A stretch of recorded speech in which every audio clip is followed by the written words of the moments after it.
À la croisée de la Loire-Atlantique et du Maine-et-Loire, c'est le vin emblématique de ce terroir, le Coteau d'Ancenis.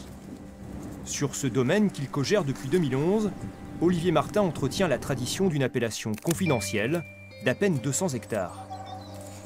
C'est le vin qui représente le mieux le positionnement géographique de ce vignoble, à savoir qu'il est vignoble des Coteaux d'Ancenis, le trait d'union entre les vins secs du Muscadet et les vins moelleux du Layon. S'ajoutent à cette production des fines bulles et des vins d'Anjou, distribués principalement en réseau local. Mais la consommation hexagonale ayant tendance à stagner, le vigneron voit plus grand et plus loin, le Japon par exemple. On n'est pas sûr que le message qu'on va faire passer au travers de notre présentation, que ce soit nos étiquettes, nos sites, on n'est pas sûr qu'elle soit adaptée à un client qui habite de l'autre côté de la planète, quoi. Ce matin, il a rendez-vous avec une spécialiste en marketing qui s'est lancée dans le conseil auprès des viticulteurs du Val-de-Loire. Il faut que le domaine puisse se remettre sans cesse en question pour que le marché qu'on décide d'adopter en 2018, on puisse rester sur ce marché-là dans 4, 5, voire 10 ans et avoir du coup un coup d'avance.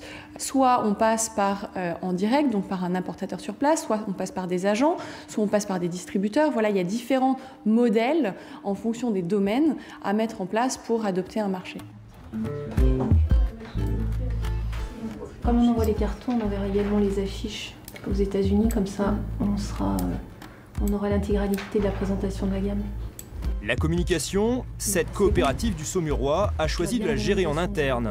3 salariés travaillent à temps plein sur l'identité et la promotion des cuvées communes aux 180 vignerons associés. Bon, bah, du coup c'est bien, on va être juste prêt pour les salons à New York. Sa marque de crément s'est implantée aux États-Unis avec en moyenne 500 000 bouteilles vendues à l'année. Ce nouveau carton d'emballage s'apprête justement à rejoindre les rayons d'une chaîne américaine de supermarchés. On travaille sur les packaging, donc ce qui est l'étiquette qui est posée sur la bouteille, la collerette. On travaille également avec les cartons de suremballage et sur tous les outils de communication. Donc argumentaire pour notre équipe commerciale, affiches pour la diffusion dans les magasins. C'est justement le plaisir de pouvoir suivre le projet du début de sa conception jusqu'à sa mise sur le marché et l'animation. Et comme ça, on est sûr également du discours qui est très cohérent d'un bout à l'autre de la commercialisation.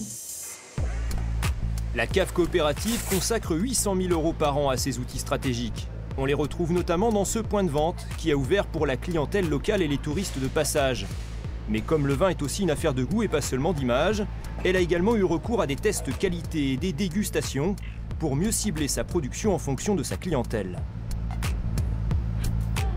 Les consommateurs aujourd'hui sont, on va dire, très volatiles. Ils ont vraiment envie de ressentir une émotion, qu'on leur raconte une histoire autour du produit qu'ils vont faire partager à leurs amis.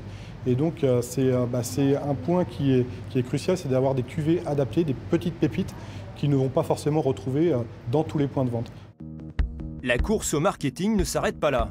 D'autant plus lorsqu'une appellation ne peut s'appuyer sur un nom prestigieux pour vendre. Pour se démarquer, l'étiquette apposée sur la bouteille a donc aussi son importance. Cette imprimerie en fabrique des millions, de toutes les formes et de toutes les couleurs. Avec les évolutions technologiques, la création ne connaît plus de limites. Le client, lui, ça lui donne plein de possibilités. S'il va toucher du haut de gamme, ils vont mettre du vernis gonflant, ils vont mettre de la dorure haut de gamme, du papier aussi, qui peut être des papiers structurés qui sont très chers, un aspect velouté, un aspect très joli. Voilà, mais après, c'est souvent une question de budget aussi, après, selon ce que les gens ils veulent faire au point de vue marketing. Et pourtant, qui ne s'est pas retrouvé un peu perdu au moment de choisir une bouteille parmi les rayonnages? Des études montrent que la solution peut nous apparaître sans en être conscient. Chez le consommateur novice, le graphisme des étiquettes influencerait la perception du goût et donc le comportement d'achat. Une forme arrondie va plutôt induire un goût fruité, un goût floral, alors que lorsque vous allez avoir une forme plutôt angulaire, plutôt pointue, on va plutôt s'attendre à avoir un vin sec, un vin plutôt vif en bouche et peut-être même un peu plus lourd. C'est une généralité. Maintenant, si tout le monde fait des arrondis, est-ce que ça marche vraiment? Parce qu'on n'arrive plus à se différencier. Donc il faut savoir quel est l'objectif que l'on veut atteindre. Est-ce qu'on veut se différencier ou est-ce qu'on veut convaincre le consommateur par rapport au goût qu'il attend du produit? Installé au cœur du Layon, ce couple de viticulteurs s'est posé moins de questions. Il travaille ses vins bio selon ses envies et son histoire personnelle. L'histoire qu'on va raconter, c'est à la fois la nôtre. Deux Bretons voileux qui investissent dans la Loire, à Saint-Aubin-de-Lugné, dans un domaine viticole. On est vraiment hyper passionnés par l'univers de la mer. Et le voyage nous a toujours fait rêver. Et à travers le vin, on offre, c'est vrai, un beau moment de dégustation, enfin en tout cas c'est ce qu'on espère, à ceux qui vont boire nos vins. Et on souhaite aussi que les personnes puissent rêver à travers notre univers graphique. Ces deux amoureux de littérature écrivent même des poèmes personnalisés pour chaque cuvée. Ils auraient aussi pu mettre en avant les cépages ou les méthodes de vinification, comme par exemple ces amphores où macèrent pendant 9 mois le Grolot gris. Des techniques qu'ils partagent volontiers avec leurs clients, mais qui, ici, ne sont pas exploitées comme un argument de vente. On aime raconter le vin quand on nous pose des questions. Quand la personne en face de nous est curieuse, on lui explique volontiers. Donc il n'y a pas de secret de fabrication, je le répète. Par contre, on ne cherche pas à mettre en avant telle ou telle approche. On laisse libre cours à nos intuitions en fonction de la matière première, le raisin. À chacun sa formule pour produire et vendre son nectar.